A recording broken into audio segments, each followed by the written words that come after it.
401ks in the United States and even their counterparts globally affect millions of people, and this is a topic that in all likelihood applies to all of you watching right now. Also, not many people know about where their 401k contribution goes, much less even what a 401k is. Now, you probably read the title and may think, what is this guy talking about? The 401k is not dead, or I'm hoping it isn't because I have $100,000 in it. Well, today I'm going to walk you through 4 little known facts about your 401k and some of the biggest problems associated with it, but I won't just leave you hanging. Next, I'll give you 4 actionable solutions that you can use to avoid the 401k trap. Now, what do I mean by trap? Well, let's get into it. Some people think that a 401k is good because it's the only option left. It's rare to find a pension anymore that guarantees you a monthly income upon retirement. Personal savings accounts are almost obsolete, especially with current APYs under 1%. So what do you have to turn to in order to save for retirement? 9 times out of 10, the only option that is pushed your way to save for retirement is a 401k. Another reason why people love a 401k is because they see this as a tax break, but I'll address this shortly. So let's take a look at what I see are the 3 biggest issues that the 401k does not account for. And these are salaries that don't keep up with inflation, rising expenses that include anything from gas to milk to higher education to healthcare, and a stock market that experiences extreme volatility. This especially hits hard when it comes to low-income households that may have little left over to even contribute to a retirement plan. I'm going to go over 4 little-known facts about the 401k. So to start off, the 401k is being marketed to you as a savings account when in reality it is a highly risky investment with no guarantee of return. It is also designed to keep your money in prison for decades. If you started working as a nurse at 30, you wouldn't be able to touch your money for another 29 and a half years. Next are the fees. Did you know that a 2021 study from the Government Accountability Office found that almost 40% of 401k plan participants don't understand what types of fees they are paying? Also, do you happen to fall into the 41% that don't even know that they are paying any fees at all? A study from the Center for American Progress found that a typical American worker earning a median salary who started at age 25 would pay over $138,000 in fees over their lifetime. Various studies have been conducted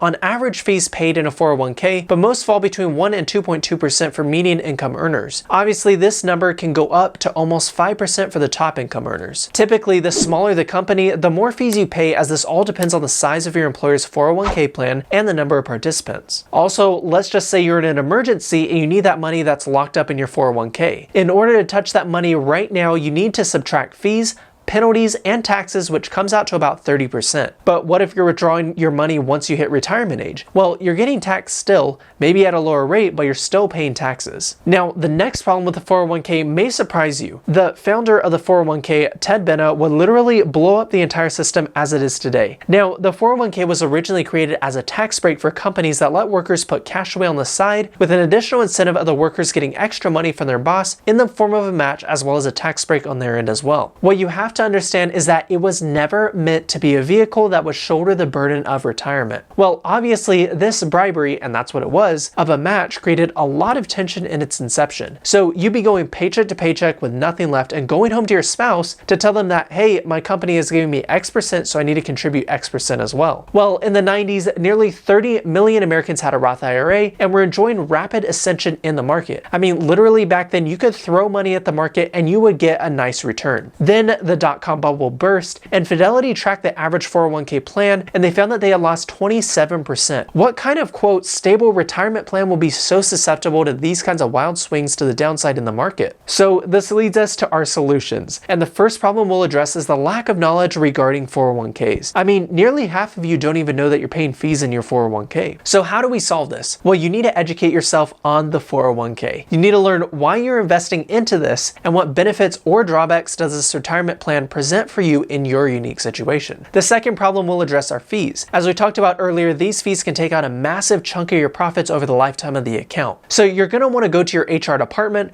pretty much whoever is the representative for your 401k plan, and you're going to want to ask them what their net expense ratio is. And I want you to write this down, net expense ratio. Now, you can look at the different funds that they offer that may have lower fees. And a great example to illustrate this is, let's say you go to buy gas. Gas is really, really, really expensive right now. now, so you're most likely going to be picking a gas station based on their price. What about movies? An average ticket in my area costs $18, and that's why my fiance and I exclusively watch movies on Tuesdays at a local theater where tickets are $5. Point is, you'll usually make decisions on how you spend your money based on price. So why wouldn't you at least look at the fees associated with your retirement plan? The third problem is risk. Most of you would automatically tell me that the diversification is the answer. And if you would, let me know why you tell me that down in the comments. Well, my answer is that diversification does nothing when it comes to systemic issues affecting the entire market, such as the subprime mortgage crisis or COVID. Warren Buffett says that diversification is an answer to ignorance that makes sense to those who don't know what they're doing. So how do you deal with this kind of systemic risk? Well, the answer is simple. It's insurance. Do any of you own a house? Well, if you do, how do you prevent the possibility of an earthquake or fire destroying it? Well, you buy insurance. So how can you insure your 401k? Go open up a separate brokerage account, be it TD Ameritrade or E-Trade, and buy options that hedge against your 401k. So what this looks like may be puts against your position, which lose money in the event that your 401k goes up, but gain money massively in the event that something systemic such as a market crash happens. Are you losing money in your separate account if your 401k does well? Well, yeah, of course. Don't you lose your homeowner's insurance money if your house never floods? It's the same thing. And of course, if the value of your 401k goes up significantly, this more than pays for the insurance you used as a hedge. Ultimately, you want your risk to be as close to zero as possible. And I'm sorry, because of time, I can't cover options in this video, but I encourage you to do some research on it. Hey, we're simply circling right back around to our first solution, which is pursuing financial education and knowing what you're putting your money into. Now, another reason why you need education is because you need to look at certain metrics in the market that will help you determine whether or not you should stay in equities or move your funds to cash. One extremely simple method is through looking at moving averages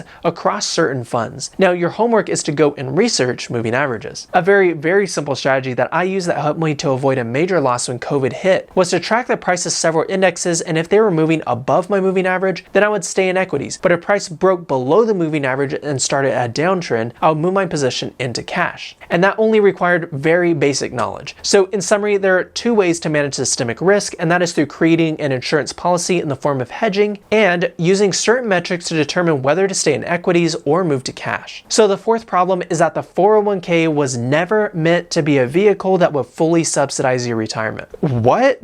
I mean, for most of you, I'm pretty sure it was pitched that way. I know it was definitely pitched that way to me. So my solution is, hey, you don't necessarily have to liquidate your 401k. Maybe one thing you can consider is tapering down your contribution and instead investing into an ETF or some dividend stocks in your own personal brokerage account. And with a lot of these accounts, you actually invest commission free. Seems a whole heck of a lot better than the exorbitant fees in your 401k, as well as having your money locked up until 59 and a half. What about real estate? How would it look if your renters paid your mortgage so that you're getting free cash flow by the time you hit retirement age, as well as being able to pass this property along to your kids? Talk about generational wealth, am I right? And I didn't even mention how much that property would be worth as opposed to using your 401k money once you hit retirement to start investing in real estate. So what are your thoughts about the 401k? I'd love to hear them down in the comments below. I hope that I help you to understand some of the issues associated with the 401k, as well as several solutions that can help you avoid the 401k trap. If you got any value out of this video, please do me a favor and hit that like button and subscribe to the channel. Once again, my name is Isaac, and on this channel I teach personal finance to nurses and healthcare workers, as well as stock market related content, from how to read a financial statement to how to find the best stocks to trade. Anyways, thank you so much for watching all the way through, and I look forward to seeing you all in the next video.